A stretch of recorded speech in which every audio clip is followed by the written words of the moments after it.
السلام علیکم ویورز، آج ہسٹری آف واریر میں ہم ڈسکس کرنے جا رہے ہیں قسطنطنیہ کی فتح کے بارے میں کہ کیسے مختلف ادوار میں مختلف مسلمانوں کے گروہ نے قسطنطنیہ کو فتح کرنے کے لیے کیا کیا کوششیں کی۔ قسطنطنیہ دراصل دنیا کے اہم ترین شہروں میں شمار کیا جاتا ہے۔ ویورز، اس کی بنیاد 330 عیسوی میں بازنطینی شہنشاہ قسطنطین اول نے رکھی تھی۔ قسطنطنیہ کو پوری دنیا میں ایک ایسی حیثیت حاصل ہے کہ اس کے بارے میں کہا جاتا ہے کہ اگر پوری دنیا ایک ملک ہوتی تو قسطنطنیہ اس قابل تھا کہ اس ملک کا دارالحکومت بنتا۔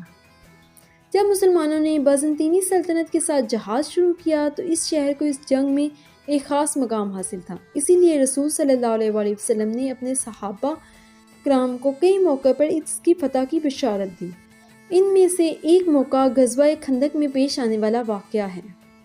اسی لیے مختلف مسلمان خلفاء اور اسلامی اساکر نے اور کئی قائدین نے مختلف ادوار میں اس کو فتح کرنے کی کوشش کی،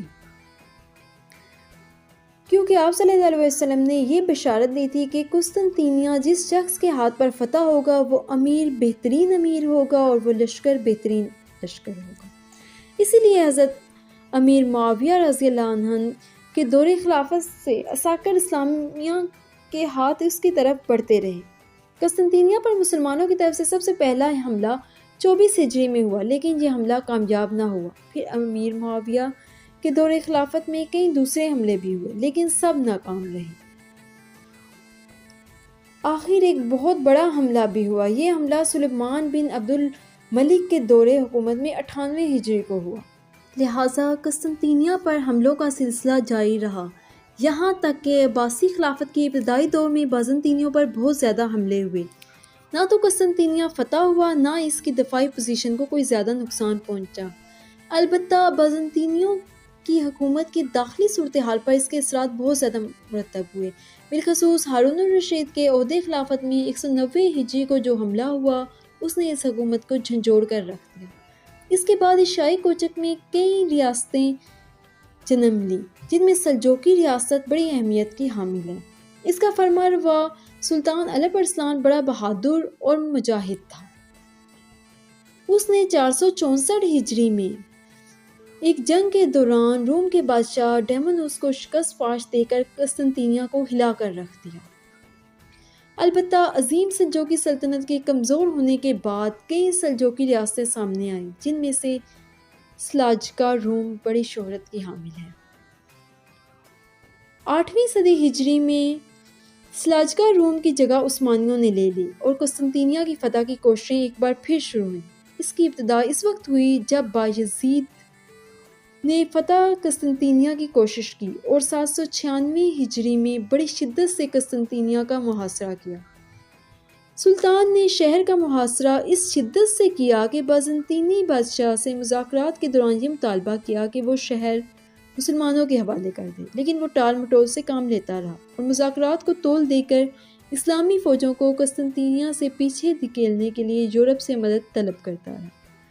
قریب تھا کہ بایزید کے ہاتھ پر قسطنطنیہ فتح ہو جاتا، لیکن اسی اثناء میں خبر پہنچی کہ مغلوں نے تیمور لنگ کی قیادت میں عثمانی علاقوں پر حملہ کر دیا اور ان علاقوں میں فتنہ اور فساد کا بازار گرم ہے۔ لہٰذا سلطان بایزید کو مجبوراً محاصرہ اٹھانا پڑا اور اپنی فوجوں کو لے کر مغلوں سے جنگ کرنے کے لیے پیچھے ہٹنا پڑا۔ مغلوں کے خلاف فوج کشی میں بھی سلطان بایزید نے خود قیادت کی تھی اس فوج کی۔ بالآخر بایزید کی فوجوں کو شکست ہوئی اور سلطان تیمور کے ہاتھوں گرفتار ہوا اور قید کی حالت میں 1402 عیسوی کو انتقال کر گیا۔ نتیجتاً دولت عثمانیہ انتشار کا شکار ہوئی اور فتح قسطنطنیہ کی سوچ کچھ وقت کے لیے مدھم پڑ گئی۔ البتہ دولت عثمانیہ کو جو ہی استحکام نصیب ہوا، انہوں نے جہاد کی پھر سلطان محمد ثانی کے دور حکومت میں فتح قسطنطنیہ کی کوششیں پھر سے جاری ہوئیں۔ عثمانیوں نے اس کے دور میں حکومت میں کئی بار قسطنطنیہ کا محاصرہ کیا۔ ان کوششوں کے عرصے میں بازنطینی بادشاہ عثمانیوں کی صفوں میں فتنہ اور انتشار پیدا کرنے اور بیرونی طاقتوں کو سلطان کے خلاف مدد دینے کی کوششوں میں مصروف رہے۔ عثمانی اپنے ارادوں کو پورا نہ کر سکے، حتیٰ کہ بایزید کے بیٹے محمد فاتح کے دور میں مسلمانوں کی فتح قسطنطنیہ کی یہ آرزو پوری ہوئی۔ سلطان محمد فاتح، جس نے قسطنطینیہ کو فتح کیا تھا، وہ اپنے والد کی زندگی میں بھی امور جہاں بانی سر انجام دیتا رہا تھا، اور اسی دور سے وقتاً فوقتاً بازنطینی سلطنت کے ساتھ اس کی چپلش جاری رہی، اور ان تمام کوششوں سے واقف تھا جو فتح قسطنطینیہ کے سلسلے میں اس سے پہلے عثمانی خلفاء کر چکے تھے۔ سلطان محمد ثانی، جو سلطان محمد فاتح کے نام سے معروف تھا، 833 ہجری میں پیدا ہوئے اور 866 ہجری کو وفات پا گئے تھے۔ یہ عثمان کی آل کے سلسلہ سلاطین سے یہ 7ویں سلطان ہیں جنہیں فاتح اور ابو الخیرات کے لقب سے یاد کیا جاتا ہے۔ انہوں نے تقریباً 30 سال تک حکومت کی، اور اس وقت ان کی عمر صرف 22 سال تھی جب انہوں نے سلطنت کا تخت سنبھالا تھا۔ سلطان محمد فاتح بے مثال شخصیت کا حامل تھا، اس میں قوت اور عدل دونوں صفات یک وقت موجود تھی۔ اس طرح مختلف علوم و فنون میں وہ اپنے ہم عصروں پر فوقیت رکھتا تھا۔ اس میں بالخصوص مختلف زبانوں میں مہارت کے حوالے سے وہ دوسروں سے کہیں آگے تھا، اور کتب تاریخ کے مطالعے کا بھی اسے خاص شغف تھا۔ خصوصیات کی وجہ سے سلطان محمد فاتح انتظامی امور اور دوسری جنگی صلاحیتوں میں باقی تمام سے بہت آگے تھے، اور سلطان محمد فاتح، جس نے قسطنطینیہ جیسے ناقابل تسخیر شہر کو فتح کر دکھایا، ان کی زندگی میں علماء کا بہت بڑا کردار ہے، بالخصوص مشہور عالم ربانی احمد بن اسماعیل قرآنی۔ ان کے علم و فضل سے وہ پوری طرح قائل تھے۔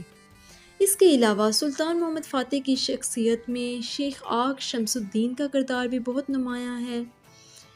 اس نے ان کے دل پر 2 چیزوں کو نقش کر دیا تھا، ایک یہ کہ جہاد فی سبیل اللہ کی عثمانی تحریک کو آگے بڑھانا ہے، اور دوسری یہ چیز کہ جس امیر کی حدیث میں بشارت دی گئی ہے کہ وہ قسطنطینیہ کو فتح کرے گا اور بہترین امیر ہوگا، وہ محمد ہی ہے۔ اسی لیے محمد فاتح کی دلی آرزو تھی کہ وہ رسول صلی اللہ علیہ وآلہ وسلم کی حدیث کو پورا کرے۔ لہٰذا سلطان محمد فاتح نے قسطنطینیہ کی فتح کی تیاریاں شروع کر دی۔ سلطان محمد فاتح نے اس کے لیے کیسے ضروری اسلحہ جمع کیا، بحری بیڑوں کا اہتمام کیسے کیا، مختلف ممالک کے ساتھ کیسے معاہدے کیے، اور کیسے مختلف اوقات میں قسطنطینیہ پر حملہ کرتا رہا، اور کس طرح مختلف مذاکرات کیے اور اسے یہ فتح کیسے نصیب ہوئی، یہ سب جاننے کے لیے ہماری اگلی ویڈیو کو ضرور دیکھیے گا۔ آج کی ویڈیو اگر آپ کو پسند آئی ہو تو اسے لائک ضرور کیجیے گا، اور چینل کو سبسکرائب بھی کیجیے گا۔ اللہ حافظ۔